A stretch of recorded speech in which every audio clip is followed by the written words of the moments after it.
અને આજ રોજ તબીબી અધિક્ષકની કચેરી વતી કોલેરા વિશે જે હાલમાં જામનગરમાં કેસીસ છે તે બાબતે મારું એક બ્રીફ મંતવ્ય આપું છું.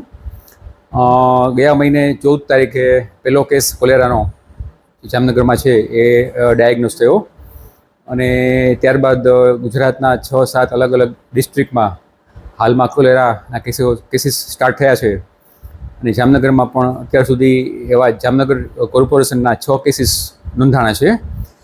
તે બાબતે તંત્રની સજાગતાના ભાગરૂપે આજ રોજ રાજ્યના હેલ્થ વિભાગમાંથી 3 એક્સપર્ટની ટીમ જામનગર ખાતે આવેલી અને આજ સવારથી તેમની સાથે સંસ્થાના વિભાગીય વડાઓ સાથે એક મુલાકાત હતી. મુલાકાતમાં ઘણા બધા મુદ્દાઓ ચર્ચા થયા. તેમાં જે કેસીસો ડાયરિયાના, ખાસ કરીને કોલેરામાં જે અતિશય પાણી જેવા ડાયરિયા થાય છે અને તેમાં ખૂબ જ ઝડપથી તબિયત બગડી શકે એ પ્રકારના સ્પેશિયલ ડાયરિયા કહેવાય કે જેને ખૂબ જ ગંભીરતાથી લેવામાં આવે છે અને લેવા જોઈએ. તેવા લગભગ 45 કેસીસ છેલ્લા 3 અઠવાડિયામાં જીજી હોસ્પિટલ ખાતે એડમિટ થયેલા. તેમાંથી તમામના સેમ્પલ મોકલતા 6 કેસ પોઝિટિવ આવ્યા છે.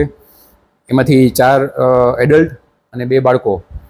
બધાને રજા મળી ગઈ છે. કોઈ કેસમાં કોઈ ગંભીરતા ધારણ કરી નથી.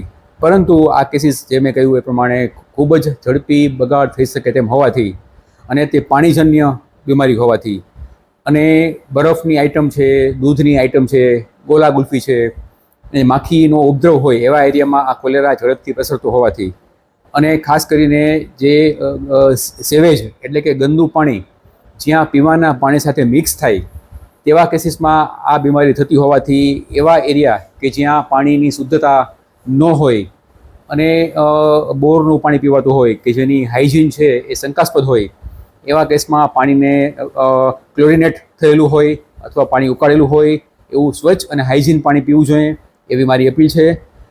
તંત્ર જીજી હોસ્પિટલ ખાતે બાળકોનો ડિપાર્ટમેન્ટ અને એડલ્ટ ડિપાર્ટમેન્ટ સંપૂર્ણપણે સજ્જ છે કોઈપણ કેસને પહોંચવા માટે. પરંતુ આ અટકાવી શકાય તેવી બીમારી છે. માત્ર સામાન્ય નોલેજ વાપરી અને બજારનું પાણી એવો વાપરવામાં ન આવે અને એ પાણીજન્ય રોગ હોવાથી અને દૂધજન્ય રોગ હોવાથી ખુલ્લું ઠંડુ દૂધ પણ પીવામાં ન આવે, વાસી ખોરાક ખાવામાં ન આવે તો આ સંપૂર્ણપણે અટકાવી શકાય તેવી બીમારી છે. અને આજ રોજ તંત્રના જે 3 અધિકારીઓ આવેલા તેઓ સાથે પણ આ જ ખાસ કરીને અટકાવવાના પગલાઓ વિશે જ વાત થઈ છે અને કોર્પોરેશનની ટીમ પણ તદ્દન કાર્યરત છે. અને જામનગરના જે અમુક સેમી અર્બન એરિયાસ છે કે જ્યાં આ પાણીની હાઇજીન છે એ થોડી નબળી હોઈ શકે તેવા વિસ્તારમાં રહેતા પણ માણસોના સમુદાયને ખાસ સૂચના કે મેં જે કહ્યું એ પ્રમાણે સ્વચ્છતા જો રાખવામાં આવશે તો આ રોગ અટકાવી શકાય એમ છે અને તંત્ર કોઈપણ કેસીસને સારવાર આપવા માટે સક્ષમ છે.